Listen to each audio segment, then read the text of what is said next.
Salam şagirdlər. Coğrafiya 7-ci sinif böyük summativ qiymətləndirmə imtahan suallarının izahı. 26-cı sual. Meliorasiya tədbirlərini seçin. Meliorasiya bilirik ki, torpaqda məhsuldarlığın artırılması və eroziyadan qorunması istiqamətində görülən bütün tədbirlər sistemidir. 1. Yolların çəkilməsi bu meliorasiya tədbirlərinə aid deyil. Meşə zolaqlarının salınması doğrudur. İkinci, yaşayış məntəqələrinin tikilməsi bura aid deyil. Faydalı qazıntıların çıxarılması yenə aid deyil. Torpağın üzvi və mineral gübrələrin verilməsi bu aiddir ki, torpağın məhsuldarlığının artırılması istiqamətində görülən tədbirdir. Şoranlıqların yuyulması bu da məhsuldarlığın artırılması istiqamətində görülən tədbirlərdəndir.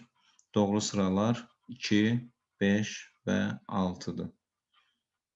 27. Uyğunluğu müəyyən edin. Regionlar, ölkələr regionlar üzrə qruplaşdıraq.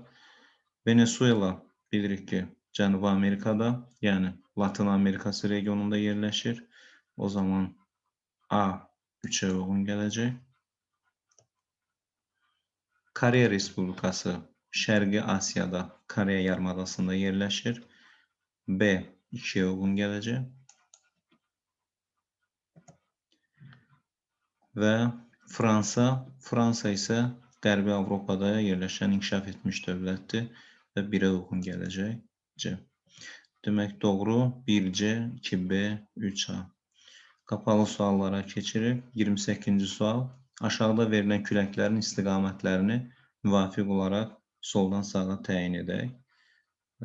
Birinci solda verilən cənub qərbdən şimal-şərqə doğru küləyin istiqaməti, yəni külək hardan başlanırsa, istiqamət olaraq adlandırılması o cür olacaq. Yəni bu cənub-qərb küləyidir, şimal-şərqə doğru gedir.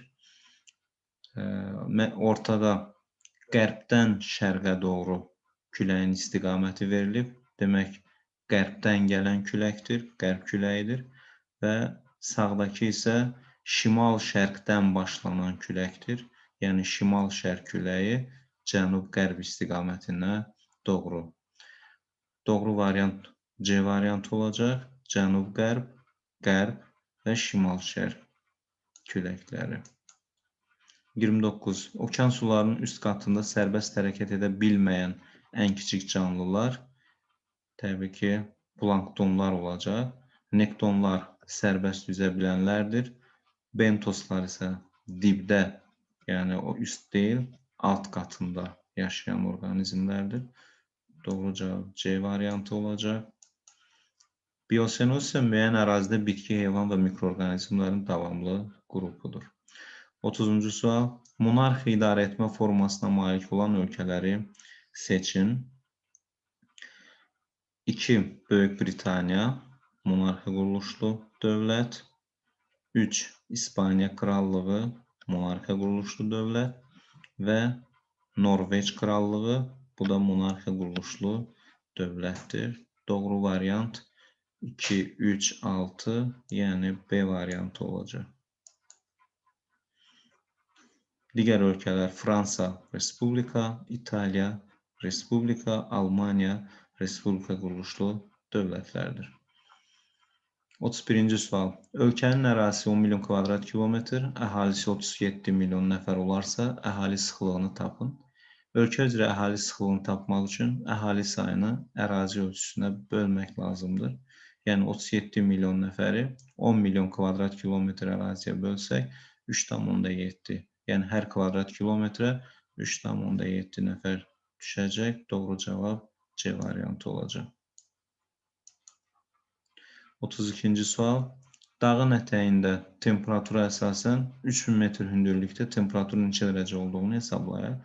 Dağın ətəyi 0 metr hündürlükdə yerləşir və temperatur 20 dərəcə Selsidir. 3000 metrdə temperaturun nə qədər olduğunu hesablayaq. Qanuna uyğunluğa görə bilirik ki, hər 1000 metrdə 6 dərəcə temperatur azalır. O zaman 3000 metrdə, yəni ətəklə sual qoyulan hündürlük arasında 3000 metr hündürlük fərqi var.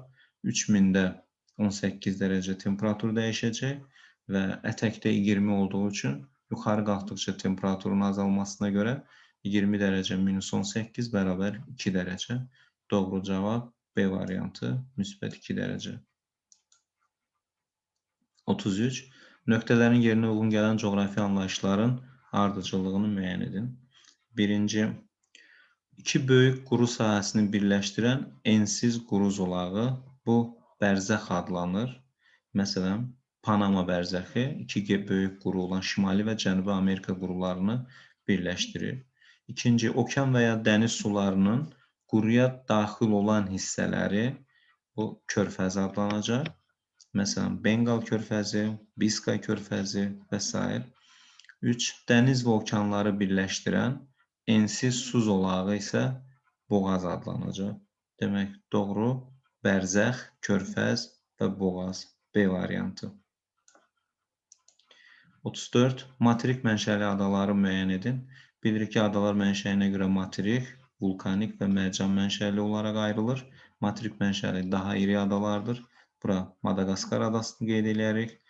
Şri-Lanka adası, Hindistanın cənubunda və bir də Avstraliyanın cənubunda yerləşən Tasmaniya adası 1, 4, 5 C variantı uyğun gəlir. Böyük Sədrifi mərcan mənşəli ada, Havay vulkanik mənşəli, Kuril də vulkanik mənşəli adalardır. 35-ci sual. Təbii kompleksi müəyyən edin. Yəni, bu Şaquli zonallığı üzrə dağın ətəyindən zirvəsinə doğru landşaftların, yəni təbii komplekslərin dəyişməsini əks etdirir və sual işarəsinin yerinə uyğun gələn təbii kompleksini tapmalıyıq. Dağ çöllərindən sonra dağ meşə kompleksi, daha sonra isə dağ çəmən kompleksi, sonra subnival qayalıq landşaft, yəni kompleksi və ən yuxarıda isə nival, yəni buzlaq landşaftı və yaxud təbii kompleksi gələcək. Deməli, sual işarəsi dağ meşə kompleksinə uyğun gəlir. Doğru variant D variantıdır. 36-cı sual. Rekultivasiya adlanır. Rekultivasiya təsərrüfat işləri nəticəsində korlanmış torpaqların yenidən bərpasıdır. Bu zaman yararsız hala düşmüş torpaqların yenidən bərpası rekultivasiya olacaq B variantı. 37. Səhv verilmiş fikri müəyyən edin. Dünyanın əksər ölkələri respublika idarə etmə formasına malikdirlər. Doğrudur. İdarə etməyə görə respublika və monarxiya quruluşlu dövlətlər ayrılır. Təbii ki, respublika daha çoxluq təşkil edir. Monarxiya ölkələrində hakimiyyət vərəsəlik yolu ilə ötürülür. Bu da doğru olan fikirdir. Respublika idarə etmə formasında ölkəni idarə edən şəxs kral, sultan, əmir və s. adlanır. Bu yanlışdır. Monarxiya idarə etmə sistemində idarə edən şəxs kral, sultan, əmir və s. ola bilər. Məsələn, Norveç kralı, İspaniya kralı və yaxud da ki, Oman sultanlığı və yaxud Birləşmiş Ərəb Əmirliyi və s. kimi monarxiya ölkələrini misal göstərə bilərik. Deməli, səhv fikir C variantıdır. D variantında isə Azərbaycan, ABŞ, Fransa, Türkiyə respublikalarda hakimiyyət səs vermə yolu ilə seçilir. Doğrudur. Çünki bunlar respublika quruluşlu dövlətlər olduğu üçün hakimiyyət səs vermə yolu ilə seçilir. Və situasiya suallarına keçirik. Situasiyada xəritə sxem verilmişdir və burada ölkələr nömrələnmişdir və bu ölkələri biz təyin etməliyik. 38-ci sualda rəqəmlərlə verilmiş ölkələrin adını uyğun şəkildə qeyd edin. Birinci işarələnmiş dövlət Qazaxıstan dövlətidir. İkinci Türkiyə dövlətidir. Üçüncü Azərbaycan Respublikası. Dördüncü Qırğızstan. Beşinci Özbəkistan və altıncı Türkmənistan dövlətləridir. 39. Bu dövlətlər hansı birliyin tərkibinə daxildir və onları birləşdirən əsas ümumi cəhətlər nələrdir? Bu dövlətlər Türk Dünyası Birliyi tərkibinə daxil olan ölkələrdir. Bunlar üçün əsasən ümumi cəhətlər dil ümumiliyidir, yəni Türk dil qrupu tərkibinə daxil olandır və digər ümumi cəhətlər kimi tarixi keçmişlərin eyni olması, oxşar olmaları, oxşar mədəniyyət, oxşar el sənətinə sahib olan ölkələrdir. Və 40-cı sual, uyğun ölkələri qeyd edin. Yarımadada yerləşir. Bir xəritəyə baxsaq, yarımadada yerləşən Türkiyə dövlətidir. Kiçik Asiya yarımadasında yerləşir. Türkiyə qeyd edirik.